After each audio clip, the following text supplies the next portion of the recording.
Di Pesarean atau tempat makam para sunan, tempat 9 wali, selalu ada sumur. Bahkan di Kudus ada sumur pitu, 7 mata air sumur tersebut. Mengapa ada banyak sumur ya? Lalu dalam dongeng cerita folklore dari mulut ke mulut dikatakan bahwa para sunan sewaktu mengislamkan Nusantara itu tidak dengan berperang atau tumpah darah, namun dengan kekuatan ekonomi, dengan berdagang dan memiliki emas. Tersebut kisah yang dicatat di dalam Suluk Linglung Pangeran Wijil, bahwa para sunan itu ngendok tanah di dekatnya yang kemudian jadi sumur. Sebenarnya para sunan itu mengambil tanah tersebut lalu sebagai bahan untuk membuat harta dalam tanda petik. Apa yang mereka lakukan setelah itu? Diberi air, direndam, diletakkan di dalam kendi. Selang beberapa hari cairan tadi dipisahkan dan tanah tersebut dibakar menjadi solid, dan benda yang dibakar tersebut merupakan ingot atau dore dengan kadar emas 14-20 karat, yang dalam cerita turun-temurun ternyata cairan tadi adalah bakteria, atau di dalam bahasa modern dalam ilmu patologi ini adalah bioengineering. Para sunan memisahkan unsur logam tadi menggunakan bakteria. Para sunan melaksanakan bioengineering jauh sebelum dunia mengenal mikroba, virus, bakteri, di mana mereka menyebutnya dengan istilah lelembut. Saking halus dan lembutnya. Ini bukan makhluk halus, ini bukan jin setan segalanya. Ini adalah makhluk super nano yang bekerja menurut hukum alam. Para sunan dengan timnya ternyata sangat paham dengan bioengineering, bahkan bisa mengawinkan bakteria tadi untuk menghasilkan bakteria jenis baru untuk tujuan pemisahan mineral. Inilah yang menjadi kunci sukses bermain di bidang metalurgi yang harus dicari oleh generasi anak bangsa Nusantara saat ini. Sekarang kekayaan ilmu teknologi logam, kekayaan ini lama disimpan sesuai dengan perintah Sunan Bonang, perintah Apati Geni, perintah mematikan api. Benda-benda material solid diproses dengan bioengineering ala para sunan akan membuat Indonesia menjadi negara superpower karena memiliki banyak material tawar. Osmium misalnya, benda logam yang berat jenisnya lebih dari besi, namun selalu oily atau licin. Kalau osmium diproduksi dibuat untuk benda yang rotating atau berputar seperti turbin, jet engine, baling-baling propeller kapal laut, maka pelumasnya, olinya ternyata hanya perlu 10%-nya saja. Mesin baling-baling tadi menjadi lebih baik performanya dengan perawatan yang rendah. Dunia aviasi, dunia maritim bisa maju 3 kali lipat lebih dari sekarang, dan osmium itu banyak di bumi Nusantara. Palladium yang lebih kempling dan mengkilat, lebih ringan dari platinum dan lebih kuat, akan membuat dunia kesehatan, laser, heavy duty, permesinan, transportasi,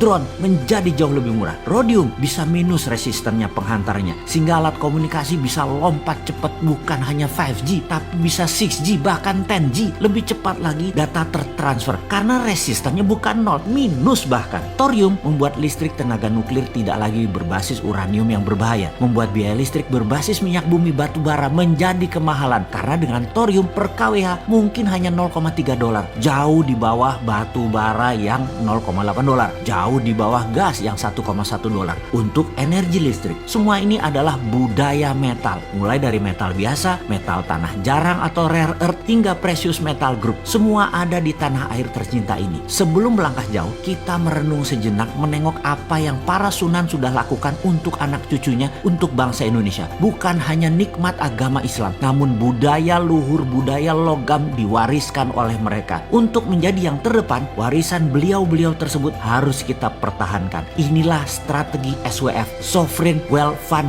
berbasis natural resources capital, yang selalu didengungkan oleh bosman yang sok keminter ini, menggunakan kekuatan kedaulatan sovereign natural resources untuk menjadi alat tawar kepada negara lain, bukan menjadi pengemis minta-minta pinjaman. Sejarah sudah mengingatkan, wahai pejabat, rajin-rajinlah baca sejarah dan menengok kekuatan bangsa sendiri. Semua tersedia, semua tinggal dipakai. Masih nggak ngerti juga SWF-nya ilmu para sunan ya? Yang ngobrol dong kita.